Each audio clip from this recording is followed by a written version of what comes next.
Vous êtes en compagnie de Radio Taïwan International.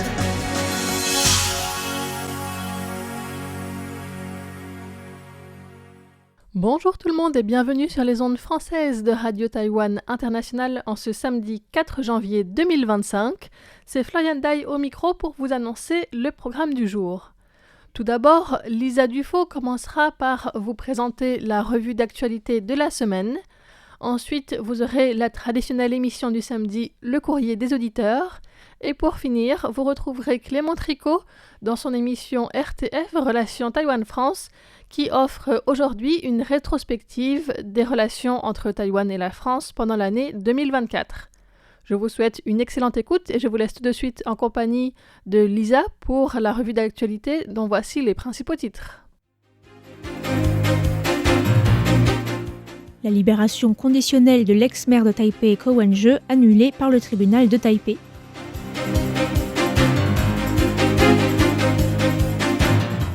Le président Lai Ching-te souligne l'importance de l'ordre constitutionnel dans son adresse du Nouvel An.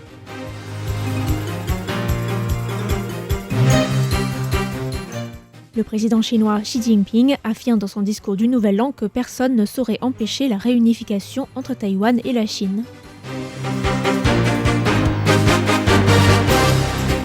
Bonjour à tous et bienvenue sur Radio Taïwan International. Ici Lisa Dufaux pour vous présenter la revue de l'actualité de la semaine.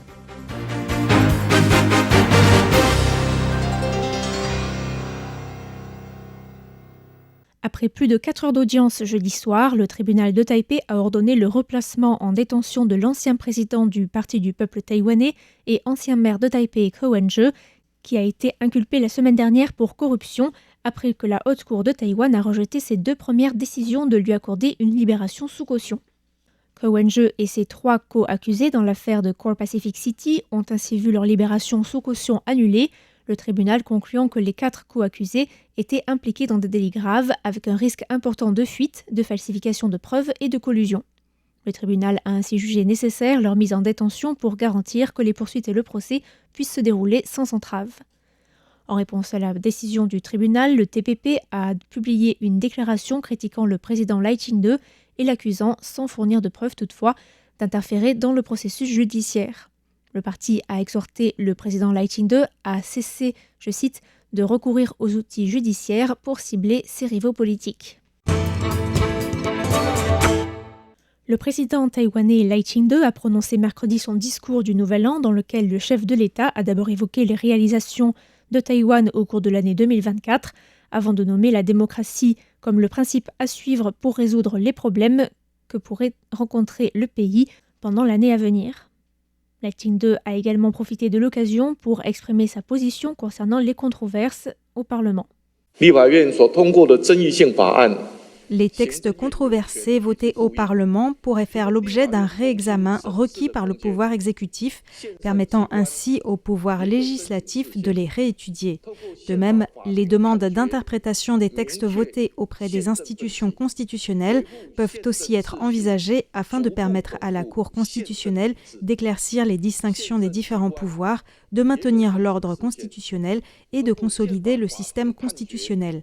Les citoyens peuvent quant à eux exercer leur droit à élire ou à révoquer des élus, à proposer de nouvelles lois ou à requérir le réexamen d'une loi existante.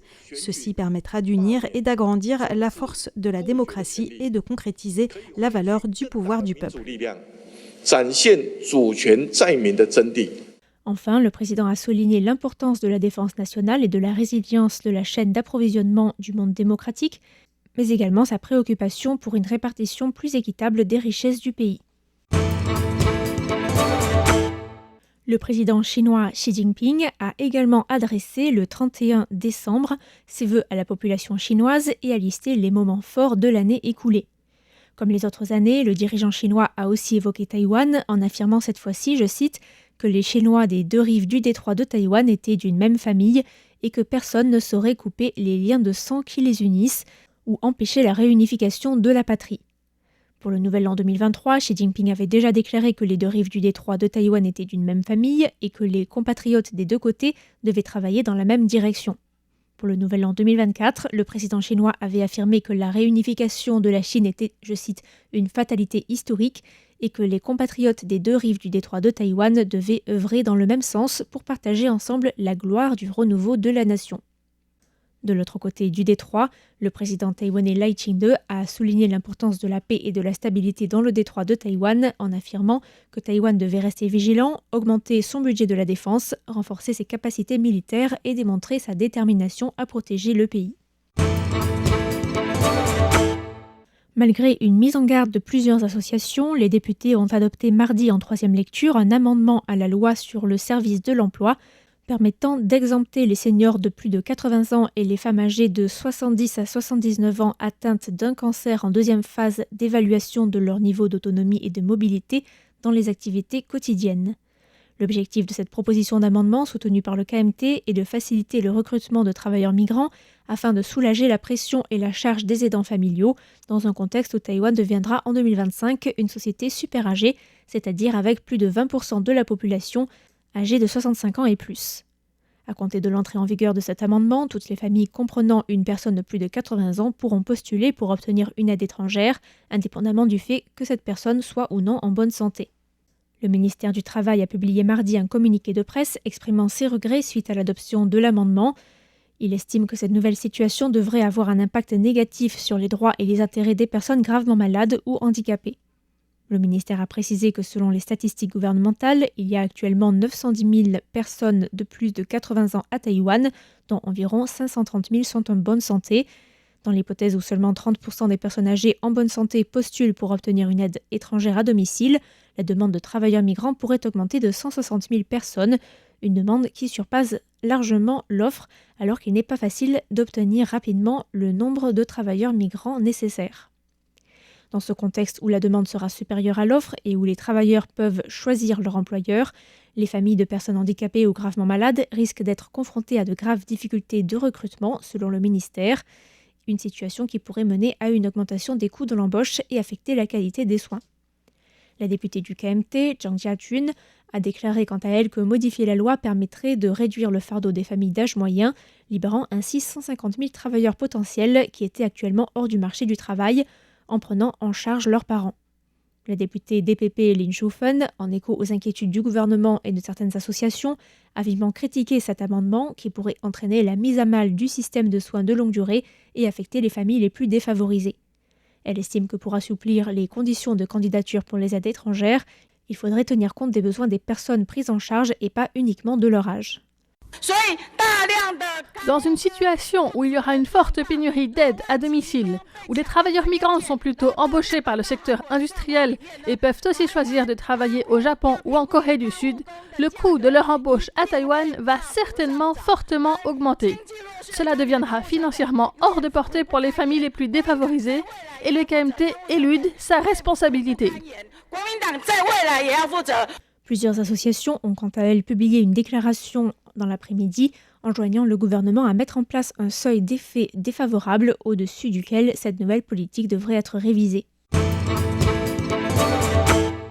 La chef du comté de Ilan, Lin Zimiao, a été reconnue coupable mardi de corruption et de blanchiment d'argent et a été condamnée à 7 ans de prison ferme et de 6 ans d'inéligibilité pour corruption, à 3 ans et 6 mois pour blanchiment d'argent et à 2 ans et 6 mois pour avoir touché des revenus de sources inconnues en tant qu'agent de l'État.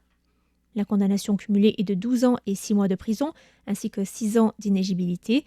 Elle était notamment accusée d'avoir exonéré des terrains privés de la taxe sur la plus-value foncière en échange de terres utilisées par le KMT pour la campagne des élections présidentielles et législatives de 2020.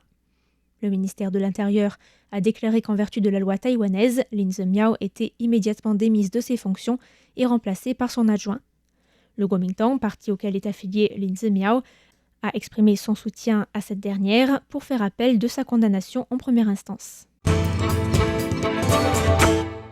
60 ans après la déclaration pro-indépendance co-rédigée par Pham Minh Minh pendant la période de la Terreur blanche, ce dernier a été réhabilité par la justice taïwanaise en décembre. C'est ce qu'a annoncé mardi la fondation Pham Minh Minh, qui a précisé que durant sa vie, Pham Minh Minh n'avait pas fait de demande de réhabilitation auprès du ministère de la Justice. C'est après son décès en 2023 que la fondation en a fait la demande.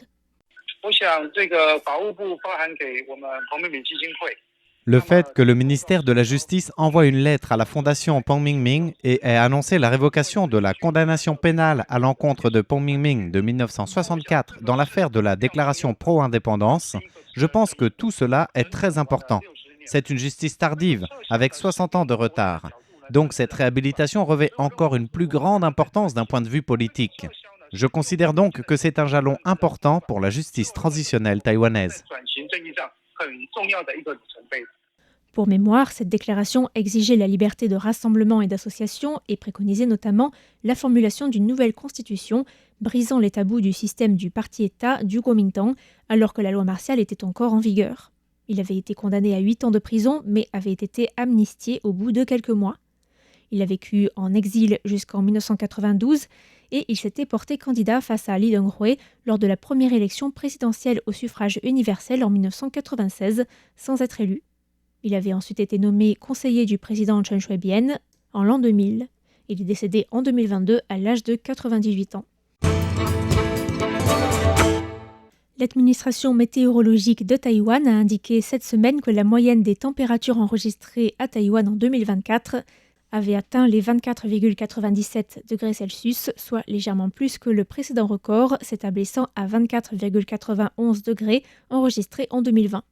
Il s'agit de l'année la plus chaude depuis 1897. La moyenne de 2024 est supérieure de 1,66 degrés à celle calculée entre 1901 et 2000. Ces données ont été compilées sur la base de relevés de température jusqu'au 29 décembre. 8 des 22 stations d'observation ont enregistré une température annuelle record. C'est notamment le cas à Tanshui et à Hsinchu dans le nord, de Taichung et du lac du Soleil et de la Lune dans le centre, à Tainan dans le sud et à Taidong dans le sud-est. Par ailleurs, le volume total de précipitations à Taïwan en 2024 était proche de la moyenne historique, mais réparti de manière inégale. Les précipitations ont été très abondantes sur la côte nord, dans les zones montagneuses autour de Taipei et dans le sud-ouest du pays, tandis qu'elles étaient plus rares dans d'autres régions. En ce qui concerne les typhons et les tempêtes tropicales, 26 se sont développés dans le nord-ouest de l'océan Pacifique cette année, ce qui est proche de la moyenne de 25,4. Toutefois, 15 se sont développés pendant l'automne, de septembre à novembre, ce qui est le 3e record jamais enregistré. Le Premier ministre Zhou Rongtai a annoncé samedi dernier que la ligne ferroviaire à grande vitesse serait prolongée vers l'extrême sud jusqu'à Pingdong via la gare de train de Kaohsiung. Après de nombreuses années de discussions et d'études de 4 options de tracé de l'extension du train à grande vitesse vers Pingdong, c'est finalement l'option passant par la gare ferroviaire de Kaohsiung qui a été retenue, alors que le train à grande vitesse s'arrête pour le moment à Zhuoying, dans le nord de la ville de Kaohsiung. La porte-parole du gouvernement, Michelle Lee, a précisé que le parcours du train à grande vitesse longerait donc le train entre les gares de Zhuoying et de Kaohsiung. L'extension par la gare de Kaohsiung représente la solution la plus avantageuse pour plusieurs raisons.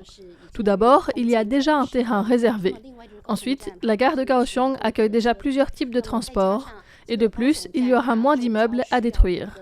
Le Premier ministre et le ministre des Transports, Chen Shih-kai, se sont également engagés à aider Kaohsiung à déployer le plan de la rénovation urbaine autour de la gare pour en faire un nouveau quartier commercial, ce qui encouragera le développement du sud de Kaohsiung. La chef du comté de Pingdong, Zhou Chunmi, a déclaré que le prolongement de la ligne à grande vitesse serait très bénéfique au développement de la région, d'autant plus que les travaux de construction du parc scientifique de Pingdong ont déjà commencé. En 2024, la bourse de Taipei a augmenté de 5 104 points pour atteindre les 23 035 points, marquant un record d'augmentation annuelle en points dans l'histoire taïwanaise. Les statistiques montrent par ailleurs que le nombre cumulé d'investisseurs en bourse avait atteint les 13,2 millions à la fin du mois de décembre 2024. Le nombre de personnes investissant en bourse a augmenté de 703 800 personnes, contre 493 100 en 2023 et contre seulement 11 000 de plus en 2022.